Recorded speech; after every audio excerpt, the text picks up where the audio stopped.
Hay una historia que la Iglesia Católica repite cada año el 11 de noviembre.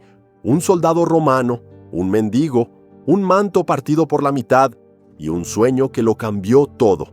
Probablemente ya escuchaste esta historia como una lección de generosidad, como el ejemplo que se enseña a los niños en la escuela, como el motivo por el cual San Martín es el patrón de los pobres, los soldados y los viajeros.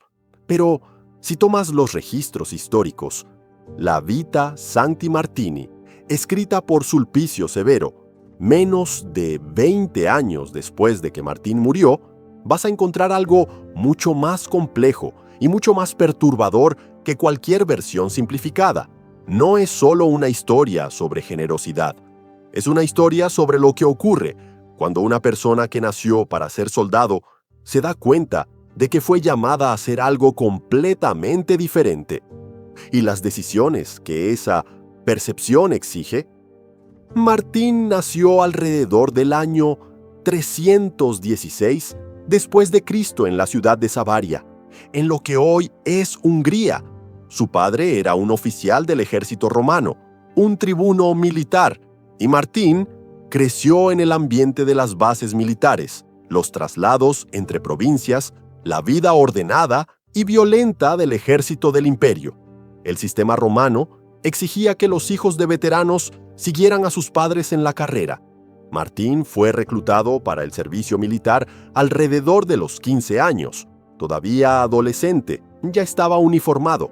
Sulpicio Severo describe a Martín como un joven que desde temprano demostraba algo que los soldados a su alrededor no podían nombrar: bondad, piedad. El texto dice que cuidaba a los otros soldados como si fuera su propio sirviente. Los lavaba, les servía en la mesa. En una institución construida sobre jerarquía y dureza, Martín ya era diferente.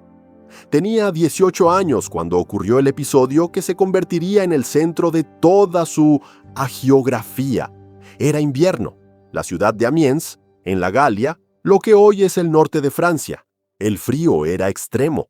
Martín estaba montado a caballo, con el uniforme militar completo, pasando por la puerta de la ciudad cuando vio a un mendigo. El texto de Sulpicio no lo describe como un mendigo cualquiera. Era un hombre en harapos, temblando, sin nada con qué cubrirse. Martín no tenía dinero, solo tenía lo que llevaba puesto. Con la espada que cargaba en el cinto, cortó su manto militar por la mitad, le dio la mitad al mendigo. Se quedó con la otra mitad. Un soldado romano, en servicio, cortando el uniforme por la mitad a la entrada de una ciudad. No es un gesto pequeño, es una ruptura visible con el orden institucional. Y entonces vino el sueño. Esa noche Martín soñó con Jesucristo vistiendo la mitad del manto que había dado al mendigo. Y Cristo, en el sueño, decía a los ángeles que lo rodeaban: Martín, todavía catecúmeno, me cubrió con este manto. Un detalle que cambia todo. Todavía catecúmeno. Martín todavía no había sido bautizado cuando cortó el manto. No era, en ese momento, un cristiano completo según los estándares de la época. Era alguien que estaba aprendiendo, estudiando, acercándose a la fe. El sueño no vino como recompensa por un acto de piedad religiosa. Vino como el reconocimiento de un acto de humanidad bruta, hecho antes del bautismo, antes de la formalización, antes de cualquier obligación litúrgica. Martín fue bautizado poco después. Tenía 18 años. Pero la historia no termina con el bautismo. Martín permaneció en el ejército 2 años más.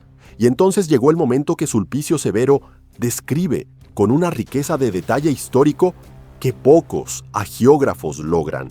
El año era aproximadamente 336. Juliano, el futuro emperador, todavía César, el co-gobernante, estaba reuniendo tropas para una campaña militar en las fronteras. Era el tipo de movilización que no aceptaba negativas. En la víspera de la batalla, cuando los soldados recibían la bonificación tradicional de precombate, Martín rechazó el dinero y le dijo a su comandante, Juliano César, directamente: soy soldado de Cristo. No me está permitido combatir.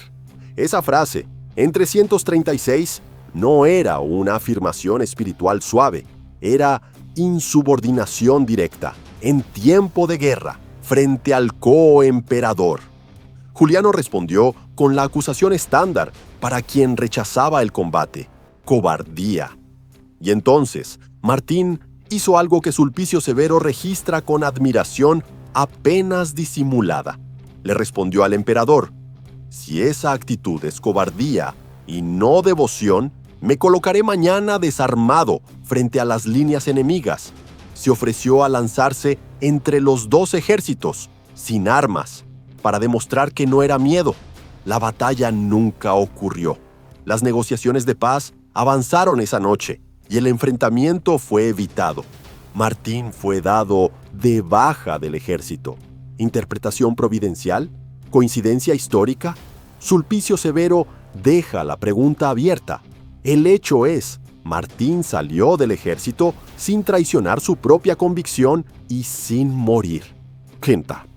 Lo que hizo en los años siguientes es un estudio de cómo una persona radical se comporta cuando el orden institucional que la formó deja de ser el suyo. Fue a Poitiers, donde encontró al obispo Hilario, uno de los teólogos más importantes de la época, en medio de la disputa arriana que estaba resquebrajando la iglesia. Hilario intentó ordenar a Martín como diácono. Martín rechazó. Se consideraba indigno. Hilario lo ordenó como exorcista, que era un papel menor, más adecuado para alguien que no quería poder. Después, vinieron años de peregrinación, un intento de evangelizar a sus parientes en Hungría, un período como ermitaño en una isla cerca de Génova, una persecución física por los arrianos en Milán. Fue literalmente expulsado de la ciudad. Martín no estaba construyendo una carrera eclesiástica. Estaba sobreviviendo fuera de las estructuras. En 361 volvió a Poitiers. Hilario había regresado del exilio. Martín se instaló en una celda cerca de la ciudad. Vivió como ermitaño, pero atrayendo discípulos que querían aprender con él. Lo que nació allí es considerado el primer monasterio de la Galia Occidental, un lugar llamado Ligugé que existe hasta hoy, fundado no por decreto episcopal, sino por el magnetismo natural de una persona que no intentaba fundar nada. Martín no quería poder, y era exactamente por eso que la gente lo buscaba. En 371, el obispo de Tours murió. La ciudad necesitaba un nuevo obispo. El pueblo pidió a Martín. El clero local resistió.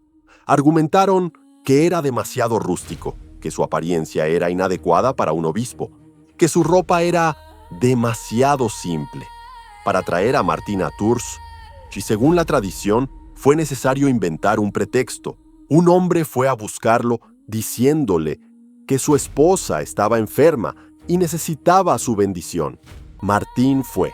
Cuando llegó a la ciudad, fue recibido por una multitud y elegido obispo en contra de la voluntad de gran parte del clero. La antipatía del clero es un detalle históricamente plausible. Martín era todo lo que el episcopado establecido no era, sin formación teológica formal, sin origen aristocrático, con hábitos de vida que avergonzaban a quienes dependían de la respetabilidad institucional para ejercer autoridad. El obispo de Tours no cambió su forma de vivir. Se instaló en una celda contigua a la catedral, después en un lugar fuera de la ciudad llamado Marmoutier, donde creó una comunidad monástica, no un monasterio con reglas escritas y jerarquía clara, sino un conjunto de ermitas alrededor de una figura central. Administraba la diócesis desde un lugar que parecía deliberadamente inadecuado para la función. Viajaba por las parroquias rurales de la región, que en esa época eran profundamente paganas, haciendo el tipo de evangelización que el episcopado urbano no hacía. Entrando en los pueblos, derribando santuarios paganos, intentando construir iglesias donde había templos. Hay relatos de conversiones masivas, de curaciones, de enfrentamientos violentos con poblaciones que no querían que sus lugares sagrados fueran destruidos. Sulpicio Severo registra todo esto con el entusiasmo de un biógrafo que quiere la canonización de su héroe, pero incluso con el filtro hagiográfico. La figura que emerge es la de alguien consistente, un hombre que la formación militar hizo físicamente valiente y que la convicción religiosa hizo institucionalmente impredecible. Hay un episodio que Sulpicio Severo registra con detalles que revelan mucho sobre el carácter de Martín. El emperador Máximo había ejecutado a Prisciliano, un obispo español, por herejía, específicamente por gnosticismo y brujería. Era la primera vez en la historia cristiana que el Estado romano ejecutaba a alguien por una cuestión de doctrina religiosa. Otros obispos apoyaron la ejecución o guardaron silencio. Martín fue al emperador y argumentó personalmente en contra de la ejecución, no porque concordara con la doctrina de Prisciliano, sino porque creía que la Iglesia no debía usar el brazo del Estado para ejecutar herejes. A Máximo prometió que no lo ejecutaría. Lo ejecutó de todas formas, mientras Martín todavía estaba en la corte. Martín salió de la corte con lo que había conseguido a cambio de su presencia, la liberación de algunos prisioneros y la suspensión de persecuciones adicionales. Volvió a Tours y por un tiempo se negó a tener comunión con los obispos que habían apoyado la ejecución de Prisciliano. Después cedió. Sulpicio Severo registra esa capitulación con incomodidad visible y describe a Martín diciendo que el acto le había costado algo internamente, que después de eso sus capacidades milagrosas ya no eran las mismas. Es un pasaje extraordinario de honestidad hagiográfica.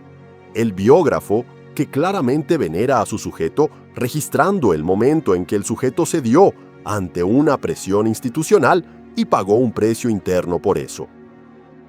Martín murió en 397, en Candes, durante una visita pastoral. Tenía aproximadamente 81 años.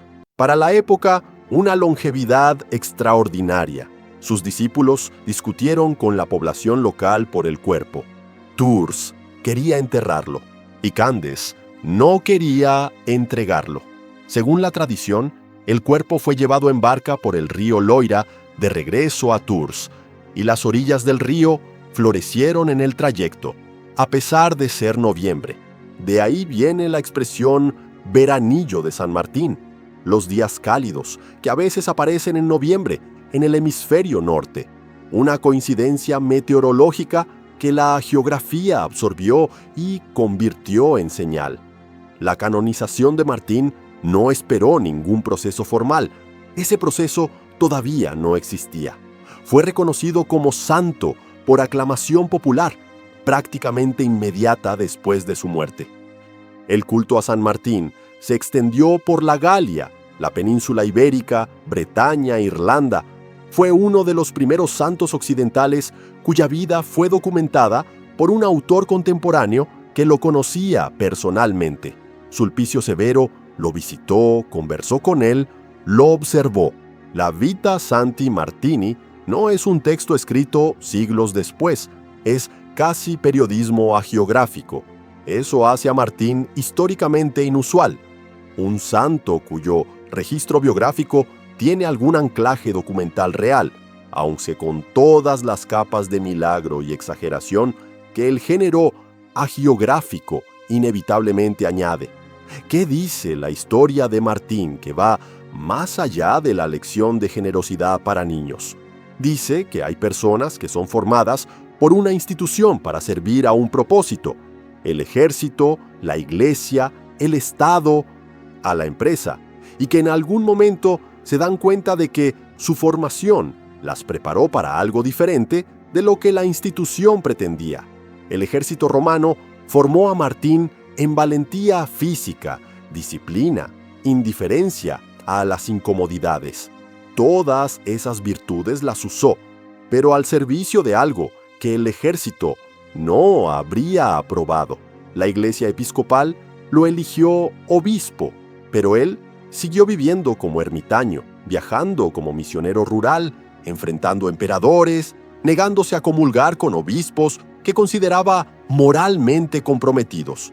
Martín recibió las instituciones que lo formaron, usó todo lo que le dieron, y después hizo con eso algo que las instituciones no controlaban.